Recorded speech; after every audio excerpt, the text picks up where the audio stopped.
Hello, hello, hello. Are live. We are live. We are live. I'm so excited to be here. My name is Jamie Elmore. I am the editor in chief of Bald Life magazine. And before we get started, I just want to encourage everyone and ask you if you can share this interview on your page. If you can share this interview on your page, that will be awesome. Well, we are so excited to be here on today. Today's a special day. It's not just our interview day, but it is International Alopecia Day. Who would have thought? I mean, the timing is perfect. The timing is perfect. But I want to welcome you guys to Bald Life Magazine, Living a Bald Life. We have a special guest on today. But before we go into all of that, let me tell you guys a little bit about Bald Life Magazine. Bald Life Magazine is a platform for individuals that are bald due to alopecia, cancer, medically induced, or simply by choice. This platform is for them. This platform is for them to heal, to tell their stories, and to unapologetically rock their crown. There's not a lot of platforms out there for us. And I don't know of another magazine that is targeted and tailored to bald people. So we are changing the game. Okay. We are changing the game. And I'm just honored. I'm excited. Again, my name is Jamie Elmore. I'm the editor in chief. I'm your alopecia confidence coach. Some of my babies call me their alopecia auntie. I'm your friend. I'm whatever you want me to be on today. But today we're going to have a conversation with one of my sisters, Ebony Jean. She's not only one of my sisters, one of my alopecia sisters, but she happens to be one of the writers for the Bald Life magazine. She's one of our editorial writers. She's a beauty influencer. She is so much. And I'm just, oh, I can't wait for us to get started. But let me tell you those of you who don't know. Alopecia is a autoimmune disease. It's where your immune system attacks your hair follicle and causes your hair to fall out. There are 6.8 million people in the US, 147 million people worldwide that deal with this disease. It's not contagious. You're not going to catch it standing next to one of us, but it just affects immune system. It's totally out of your control. And I always like to add this special little piece. Alopecia does not discriminate. So it doesn't matter the color of your skin, doesn't matter if you're male or female. Okay? It can happen to anybody at any given time. But on today, we're going to have a conversation with my girlfriend, with my sister, with one of our writers. She's an expert. She's just everything. So before we get started, I just want to thank you, Miss Ebony, Miss Ebony Jean, for joining us on today. And before we go into asking all the questions, can you just tell everyone a little bit about yourself and your professional background before we get started? Yes, thank you so much for having me, Jamie. It is a true honor to be having this conversation today and for celebrating Alopecia Day with all of my kings and queens. So, alopecia for me has definitely changed my life and it's changed it for the better. Like, of course, I've gone through some very difficult moments, but just being an alopecian in this community, especially during this generation, I've been able to work with so many patients along with advocating. So, outside of being a beauty influencer, I am a national advocate for the alopecia community. And everything had gotten started through the National Alopecia Areata Foundation. They have afforded me so many amazing opportunities. Since then, I've been traveling throughout the country for the past 4 years since going public. I've been in conference meetings with legislators in Washington, D.C., And I've been meeting with people throughout this entire nation and just connecting with everyone from across the world via social media. I'm so grateful for my story and for the doors it has opened. Awesome. You are simply amazing. And I want to thank you for all that you do. And I have to tell you, you look absolutely beautiful on Thank today, you. Thank you. So my do sister. you. My sister, you look Thank you. gorgeous. You're Why, welcome. thank you. You're welcome. But listen, I know you have had Keisha for a long time, and you have I'm not going to say unique. When I say unique story, I mean you've had it for so long. I got alopecia as an adult. And when you get alopecia as an adult, it's a little different journey versus someone who has been diagnosed at a young age. So, can you just tell us a little bit about your alopecia story and your journey, sis? I was diagnosed with alopecia universalis 25 years ago. I was 4 years old going on five, so that is a very long time. And how everything got started, my mom and I were at home. She was combing my hair, and as she was combing it, she discovered that patches of hair were forming, or patches like clumps of hair were falling out as the patches were forming around my head.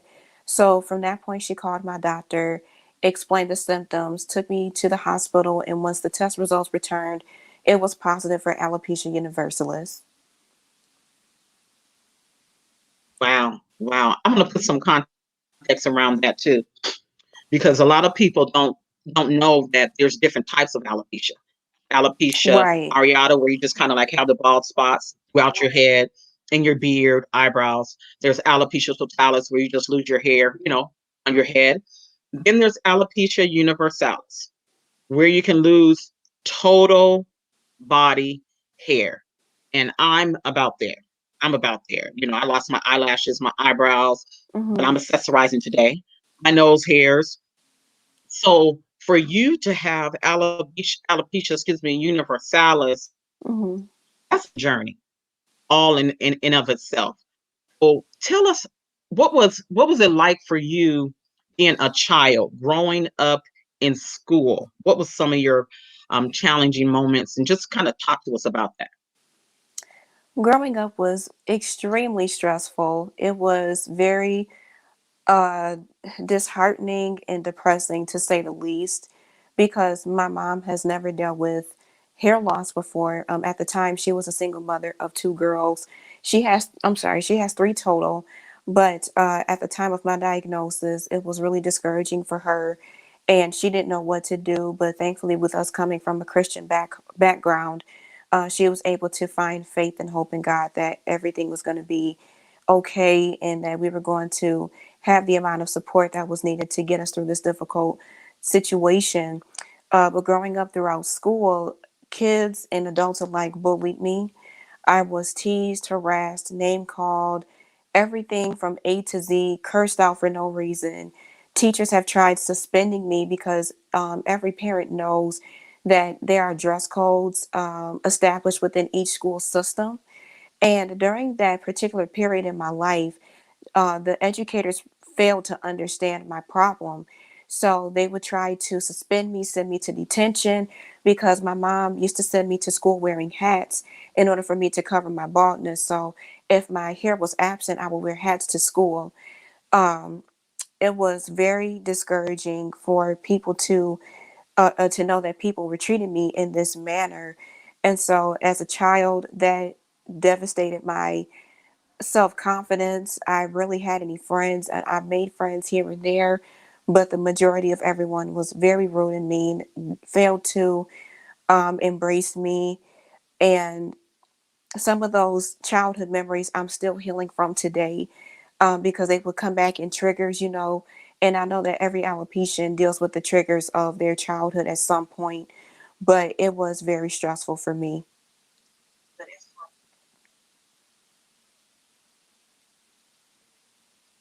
I can't imagine being a child with alopecia.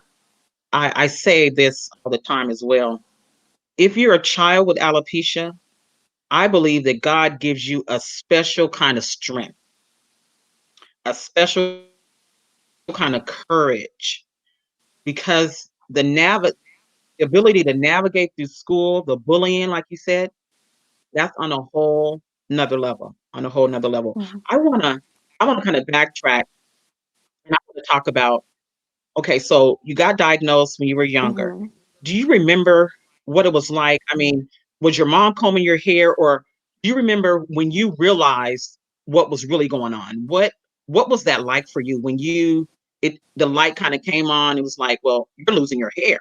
I don't have any hair. Can you take us through can you take us through those moments of what it was like for you to realize I'm losing my hair for real, the child? Now, when during my diagnosis, honestly, I don't remember it. My mom told me the Mm, story, but then once I reached an age where I was able to understand what was going on, I would say it didn't really hit me until I was 7 or 8 years old, and that's very young. I was, in elementary school, like going into third grade, and just remembering going to school late all the time because I hated school. Like I hated the way people treated me. And when I realized that I was losing my hair, I'm like, why is this happening to me? Why do I have to go through this? Like every other child gets to live a life of normalcy while I'm sitting here watching my hair fall out in clumps. Like I would find my hair in the garbage, and it was so stressful to me because I've always wanted hair and to look like the other girls, and then boys making me feel less than because obviously I don't look like everyone else. But it really hit me when I was starting at the age of 8.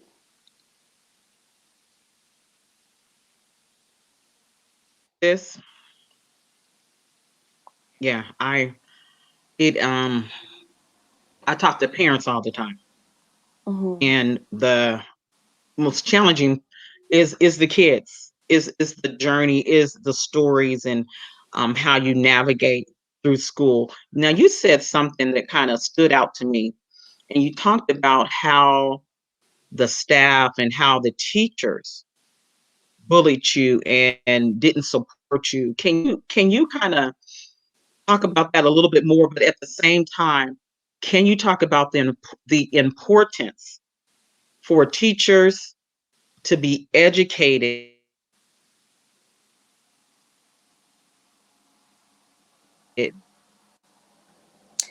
when they have a Absolutely. child that is challenged?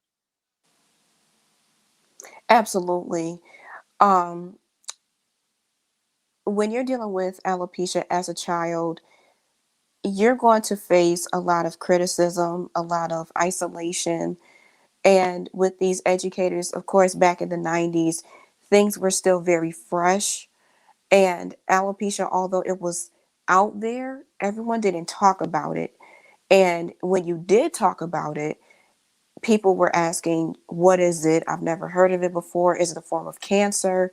So these are the questions that my mom had to endure while sending me to school. And there were several conferences she's had to hold explaining what alopecia is, how it affects her as a parent, and what the school systems can do to accommodate me so that I could get my education like everyone else. Um, there were times where teachers have said very rude things to me, and it was just unbearable, like and this is why it's so important for educators to not only get to know the students that they're dealing with, but when it comes to someone with a physical disability, I mean, and anytime you hear the word disability, you think of someone in a wheelchair, and I'm respectfully saying this. You think of someone in a wheelchair or someone who is unable to move physically, but alopecia is technically classified Hmm. as a disability.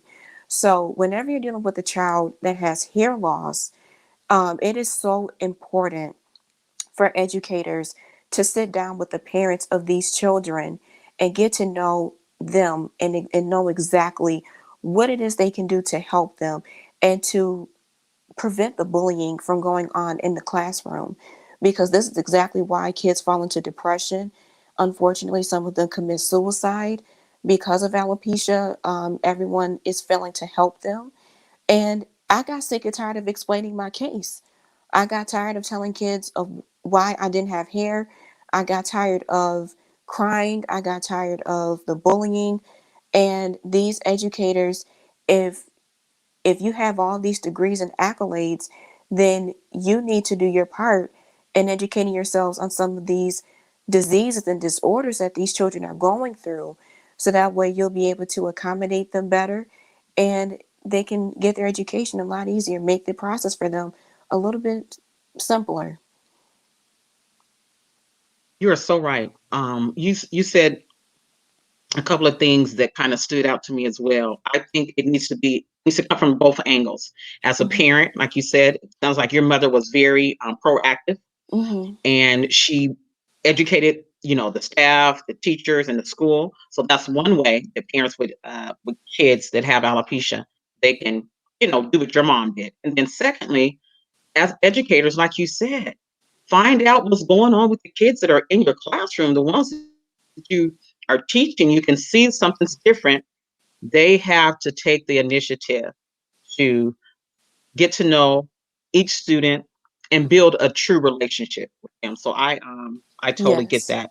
And I want you to talk about as well. There's so much I want to say to you because you just have a wealth of knowledge, a wealth of experience, and you have been doing so much on a from a legislation level, going.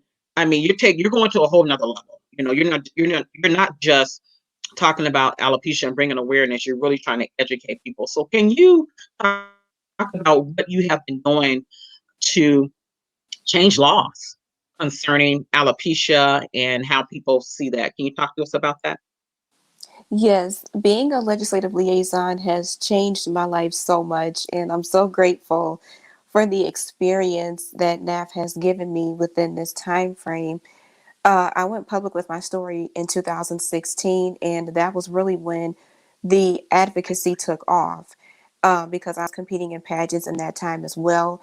But being in Washington, D.C., I've been able to meet with state legislators, and part of being an advocate is educating the legislators and pushing a bill because we are trying to get this passed in order to have wigs covered under Medicaid insurance for medically induced hair loss patients. And unfortunately, doctors look at alopecia as a cosmetic disease. There's nothing cosmetic about this. We can't control when our hair grows back or when it decides to leave. I've seen so much coverage on cancer and lupus patients. I mean, that's great, that's wonderful, beautiful. But when it comes to alopecians, there is a remnant of us who are really trying to make a difference in changing the laws of the land, and making sure that we're included also. Inclusivity and diversity within these times are extremely important. Um, Dealing with hair loss out of the 25 years of of having alopecia, I would say 16 to 18 of those years have been spent wearing wigs. My mom and I together have spent hundreds to thousands of dollars trying to keep my head covered. And for doctors to say, oh, well, she doesn't need that, it's going to be fine. Instead try this drug or instead try this steroid to help her hair grow back. And when that fails, we're left with nothing. So there's all this money in research trying to perfect the diagnose or trying to perfect the cure for cancer and lupus, but there's seldomly anything for alopecia. So I'm praying that something will change because the alopecia community is definitely at a deficit. We need something and we need more people to advocate for us to help us get the coverage that is necessary because these children are definitely lacking hair coverage, and these parents aren't in a place financially where they can um, get these wigs for their children every 6 months to a year. There are a lot of families who are hurting right now, especially considering the pandemic that we're living in right now. So I'm praying that things will turn around. But for all the doctors out there, this is not a cosmetic disease. We cannot control this. Alopecia is something that is very life altering. and something needs to change. So hopefully things will get better. Whew, you're so right. You said a mouthful. You are so, so, so right. I think we're in a class all by ourselves. We Yes. really are. We're in a class by ourselves. So thank you for all that you're doing to to make a change, Thank you. It's an honor. I love the alopecia community so much, and I didn't know a that. whole nother level. So thanks at one. Hmm. Awesome. Awesome. I was saying that I wore wigs in my beginning years of, having alopecia. And I don't Okay. call wigs wigs. I call them accessories. Okay. Call Okay. them accessories because we accessorize every day anyway. We put on our earrings, our makeup, our hats. Whether you got alopecia or not, you accessorize. So I just had to put Right. that out there. But I wanted to ask you, how did you get to that point when you decided that you weren't going to wear wigs anymore? I know what happened for me, but tell us what happened, what shifted, and what made you decide, you know what, I'm not going to wear wigs anymore. Or do you still wear wigs sometimes? I still wear wigs from time to time, but I haven't Okay. purchased any recently. I would say that the turning point for me was 2017. So I was, it was still fresh that I went public. And with me living in Michigan, of course, anytime you're in a northern state throughout the US, it gets super cold in the wintertime and you deal with the harsh winds.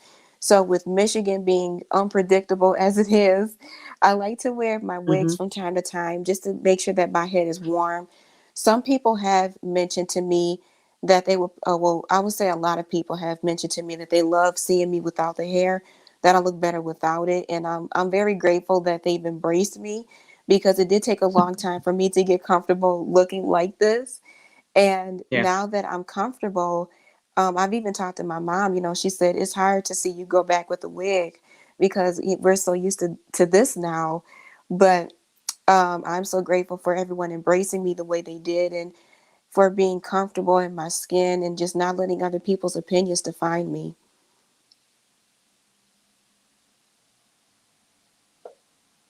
So you totally rock, sis. You totally rock. Now I know you are a makeup artist, a beauty influencer. Uh, I'm just gonna say you're all that and some. Talk Thank to you. us about makeup. For someone just being diagnosed with alopecia, what are some makeup tips you could give them?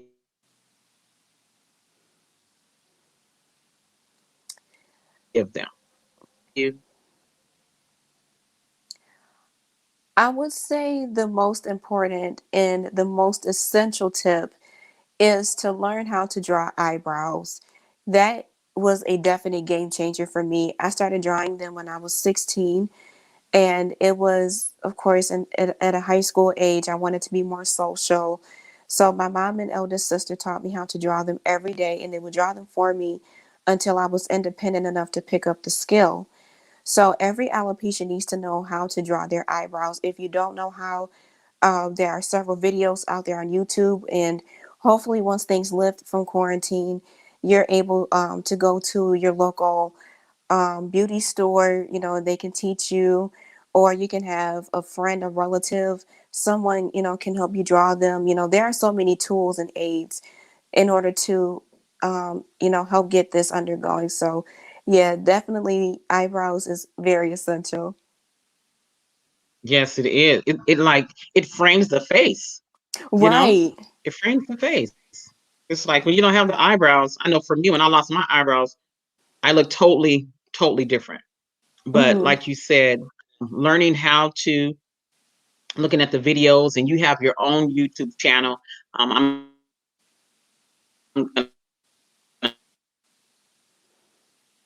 excited about you being able to drop and follow you on your YouTube channel and learn all the different beauty tips, makeup tips that you have. Because, girl, you just take it to a whole nother level. I'm like, I need to take some classes with you because you are so so so good and so talented. Now, I wanted to. I know there's so much that we could talk about. Hmm. One thing I wanted to ask you: what has been one of your most challenging times? I mean, what when you think about alopecia, I'm pretty sure there's layers to your journey, but what has been the most challenging thing for you on your alopecia journey? Um, the most challenging thing for me, I would have to say dating. Dating because everyone doesn't accept bald women, and we deal with another dynamic of being Hmm. African American. So, in the African American community, we thrive on hair. Hair is glorified in such a way where a man feels as if you're unattractive without it. And that is one of my biggest concerns because, God knows I desire to be married one day and to have a beautiful family. But it is really frustrating hearing the comments from some of the men in our society, saying that I don't like bald women. It's just weird. It's uncomfortable dating her. I get friend zoned a lot. They would, just make all these comments, and I'm just like, okay, I understand that it's uncomfortable for you to deal with a woman like my caliber, but don't say things to hurt our feelings, because it's already hard enough that we have to walk out of the house like this. It's already hard enough that we don't have our hair and there's nothing we can do to bring it back. Now I know that some people have had success stories where their hair has come back, but yeah, dating has been so stressful. I was in a relationship just a few years ago, and the young man that I was involved with at the time, after he broke up with me, he made me feel so low. He said some very rude and insulting things regarding my alopecia, and he couldn't handle it. So I'm grateful that I was able to heal and recover from the situation, but I know my worth now, and I know what it is that I don't want. I appreciate the rejection because I was always taught man's rejection is God's protection. And had I stayed with my ex, I would have been in a much different place. I wouldn't be standing here talking to you. My testimony would not have come out, and I wouldn't be the woman that I am today. So, he's coming. He's coming in due time. Yes, yes, he is. And I have a saying that bald women are for men and not boys. Yes, Okay, there there is a man out there that's going to love you in all your glory. Okay, they're going to accept the beautiful woman that you are inside and outside, and we want who God has for us. So that's he's right. coming. He's coming. And I want to add to that as well. There are a lot of men that do love bald women. Okay. Yes. I've been in Okay. relationships, been blessed to have men that just love this little old bald head of mine. So I want you to be encouraged. He's definitely coming. Okay, he's coming. But we Thank have to you. be healed. We have to be whole because we as women sometimes we talk about, well, I want this and I want that. The man has to bring this to the table, but we have to bring something to the table too, and we want to be That's whole. right. So when our Boaz finds us, we want to be ready for him. That's So in the right. meantime, we're gonna keep rocking our crown and walking in our purpose. And you have an awesome purpose, and I'm just honored to have you here. So we're gonna wrap it up. One last thing that I want to ask you, and I usually do this with all of my guests. I have a saying that I believe that you should give people their flowers while they can Yes. smell them. And on our alopecia journey, sometimes people have support and sometimes people don't. And I know that you had support. What is one person in your life that you would like to give your flowers of thanks and Mhm. gratitude to? Because tomorrow's not promised. So who would you like to give your Right. flowers to today? And what would you say to that individual? I would like to give my flowers to one of my best friends in the entire world. His name is Dylan, and we met through church 5 years ago.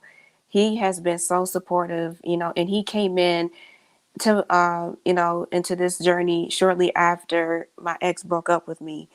And since then we've been like joined to the hip. Like we do a lot of stuff together, and he has always been so encouraging, especially during these difficult times of quarantine, everything COVID surrounding. And I was very stressed out, during those times. And he is so appreciative. And I know that I have everyone in my life who loves me, whether I have hair or not.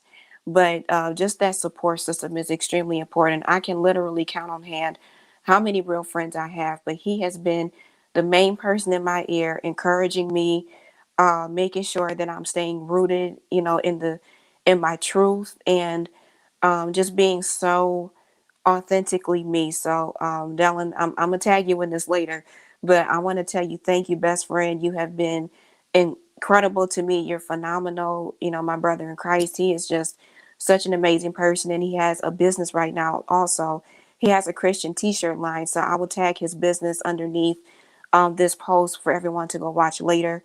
But Dylan, thank you so much for everything. God bless you, bro. I love you to life. And I pray that God will continue to bless everything that you're doing. Thank you for who you've been in my life.